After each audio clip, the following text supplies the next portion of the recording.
Good afternoon. It's Tuesday, July 2nd.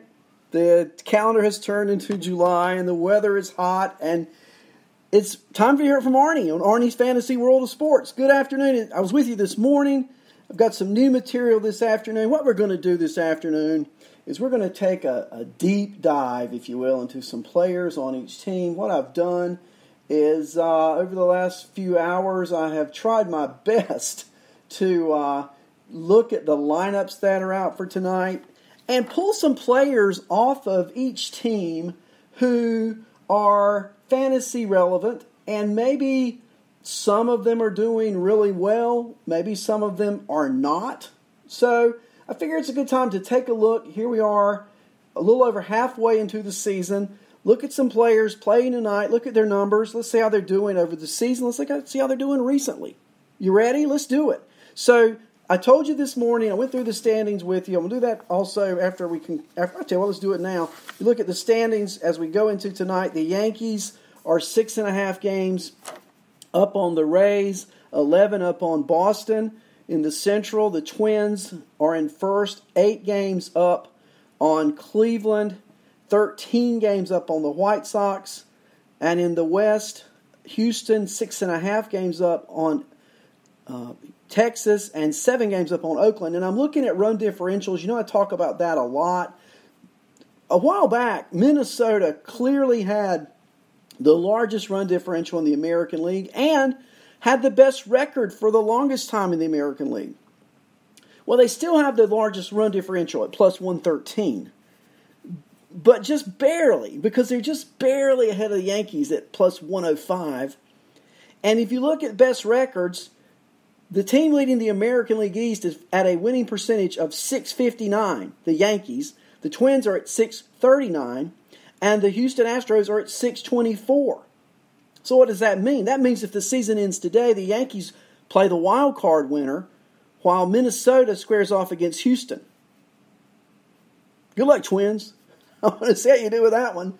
But that's how it is as we look at it today. And as we look at the wild card in the American League, the Yankees, Twins, and Astros, of course, in. The Rays have the nudge on the first wild card by 2.5 games. They've won 3 in a row. They've just beaten Baltimore last night, 6-3. They're playing Baltimore again in just a little bit. 2.5 game lead over Texas for that second wild card. And Texas leads the second wild card, by the largest of half-game margins, I'm being sarcastic, over Cleveland and Oakland. Boston 2 games out of the second wild card. The Angels 4.5 games out of that second wild card. And the White Sox, yeah, you believe it? I'm losing my voice just thinking about it. 5.5 games out of that second wild card at 39-42. And we're going to talk about some of those players in a moment. But one I want to talk about right now, and just pause, is Dylan Cease. Dylan Cease, star rookie pitcher at AAA, getting the call, will be up this week to start in a doubleheader. I believe it is Wednesday. Yes, it is, against the Tigers in Detroit. And I've got him in some leagues. I don't have him in others. I'm not starting him this week. He's been up and down all year at AAA.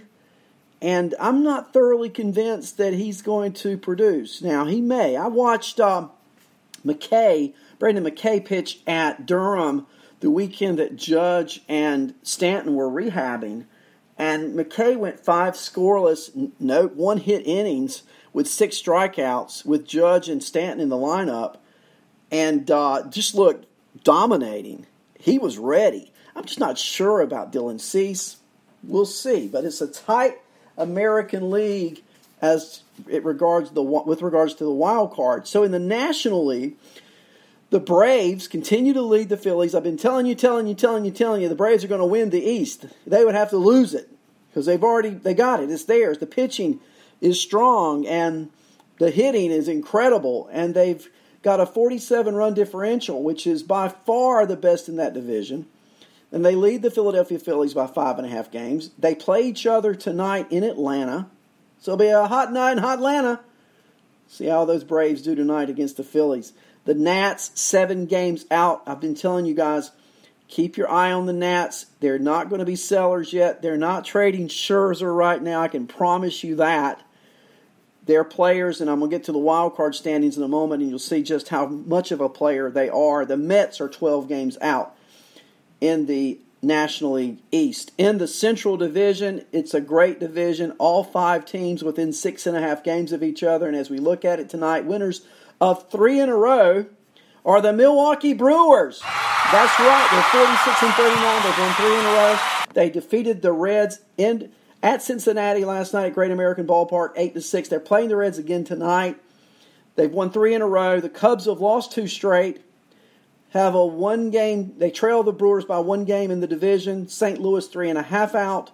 Pittsburgh 5 out. Cincinnati 6.5 out. Question while we're talking about it, what are these clubs going to do as we are now 4 weeks and 1 day away from the trade deadline? Every team has a need. We found that out yesterday. The Cubs, Alzolay is not the answer. Shelled, rocked, whatever you want to call it. Did not have what he needed last night. And thank you guys. I'm looking in the chat room. This way you know I'm live, right? Mark Youngblood, thank you for wishing me happy birthday. Lenny, the legend. Thank you, Lenny. Not only for allowing me this opportunity to talk fantasy baseball with everyone, but for wishing me happy birthday. And it's been a great birthday. I'm going out to dinner in a little bit, and I had a big lunch today. My mom is a great cook, and she cooks lunch, and I eat, okay? So that's just kind of the way quality control worked. So we had a great day, but thank you guys. Chappie in the chat room.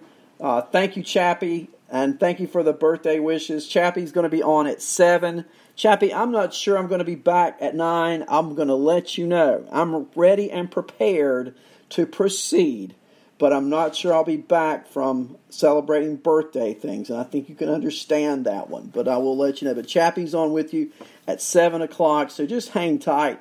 I don't think I'm going right up to the last second here, Chappie, but I do have a lot of information. But it's great to see you guys in the chat room.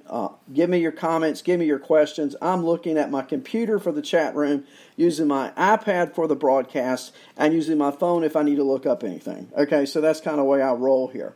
But Milwaukee, a game up on the Cubs. The Milwaukee Brewers. I thought something interesting they did last night was Josh Hader came in the 8th, and Hader got the hold, not the save. Okay, it was a save situation last night. Hader comes on and really got rocked. Suarez is hot for the Reds. We'll talk about him in a few moments. But last night, it was not Hader getting the save for Milwaukee. And is that a sign of things to come? For the Brewers last night, Hader came on the ninth, gave up 2 runs, struck out a batter. In the ninth, Jeffress came in, got the save, his first of the year. I've tried to find it today. Is this going to be a pattern, or is this just an anomaly? I don't know. We'll have to wait and find out. But the Brewers, I think they need a starting pitcher badly. So do the Cubs, badly. The Cardinals, what do they need? They need the guys they got to start hitting. Carpenter, are you kidding me? He's like a bear in hibernation, and he doesn't realize winter is over. It's summertime, Matt Harper. Wake up. Come out of hibernation. Start hitting the ball, Matt Carpenter. I'm telling you. Pittsburgh, Josh Bell, 7 RBIs last night, 3 home runs. I listened to Andre Lamont today say it's time to trade Josh Bell. Do you think so? Do you not think so? Andrea's position was he can't get any hotter. I agree with that. But can he sustain RBI and home run capabilities and provide the home run and RBI that Pittsburgh needs? Yes. And my question is, if you are to trade Josh Bell, what can you get for him? Now, if you can get a Matt Scherzer for him, yeah. I don't think Matt Scherzer's owners are interested in that for a price. Is there another pitcher that you would even consider? Maybe Buehler. But of his last 5 starts, Buehler's had 2 bad ones. He really has. His last one was at Colorado, and maybe you write that one off a little. But in his last 5 starts, he's had 3 good starts and 2 bad starts. DeGrom, he's not DeGrom of 2018. You can blame it on the baseball. You can blame it on the craziness that is the New York Mets in Flushing, New York. But he's not the DeGrom he was last year. So my point being, if you're going to trade a Josh Bell, what are you going to get for him? And you certainly don't want to get lesser value than what he's already providing.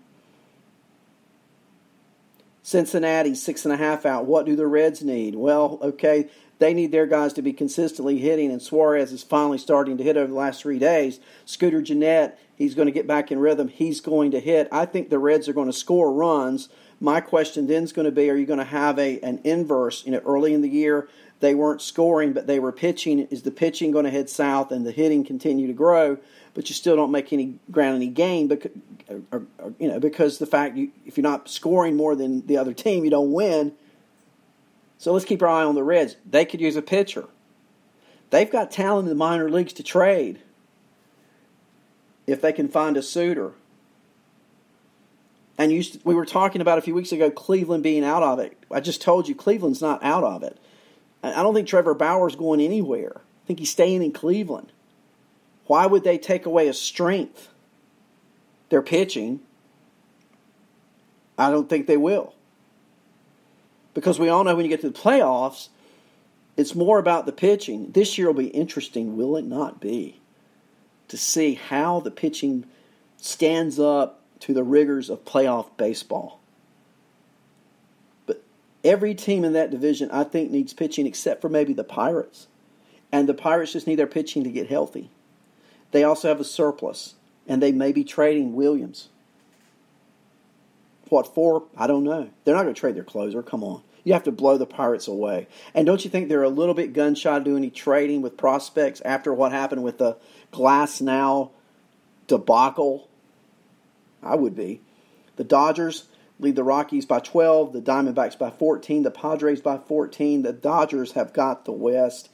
The Dodgers have been talking about getting Vasquez from Pittsburgh. I don't know. But can you imagine if the Dodgers were to land an elite back-of-the-end bullpen guy to go with Kenley Jansen, to go with that rotation, to go with those bats? If they do, it's going to be tough to knock off the Dodgers in the National League. Now, the Braves, very capable. The Cubs, Brewers, very capable if they can fit a piece in. But right now, if you're looking at it, you got to say the Dodgers are in the driver's seat in the National League. In that wild card race, the Cubs are in the first wild card spot by a half a game. They're at 45 wins, 40 losses. Colorado, 44 wins, 40 losses. Philadelphia, 44 wins, 40 losses. So what I just said was you've got three teams all within a one-half game of each other for the final wild card spot. This thing's going down to the wire, guys, this year, which is why the wild card was created. The Nationals, only a game and a half out of the wild card. Their run differential now, in a positive way, plus 17. And we know what the Nationals do have. They have elite starting pitching. What they don't have is a bullpen. Can the Nationals lure away a closer that can actually be a shutdown closer? Could they work a trade with, say, the Oakland A's for a Trinan coming back to Washington? Still crazy after all these years, as Paul Simon said, but you never know, right? Baseball seasons make for strange trade partners. Liam Hendriks is doing a great job closing for Oakland. He's also a possibility. Seattle, yeah, they've got a couple of guys out there. And then there's always the Detroit Tigers. They've got a closer ready, able, capable of shutting down for the Nationals, and couldn't you just see that one coming? And if the Nationals make a trade for a closer, what they're saying is, we are in this for the long haul. 4 weeks, 29 days is what we've got. So let's keep our eye on the winds of trade. The Nationals, game and a half out of the wild card. Arizona and San Diego and St. Louis all are 2 games out of the final wild card. The Pirates 3.5 games out of the final wild card. The Reds 5, the Mets 6.5, and for all that has gone bad for the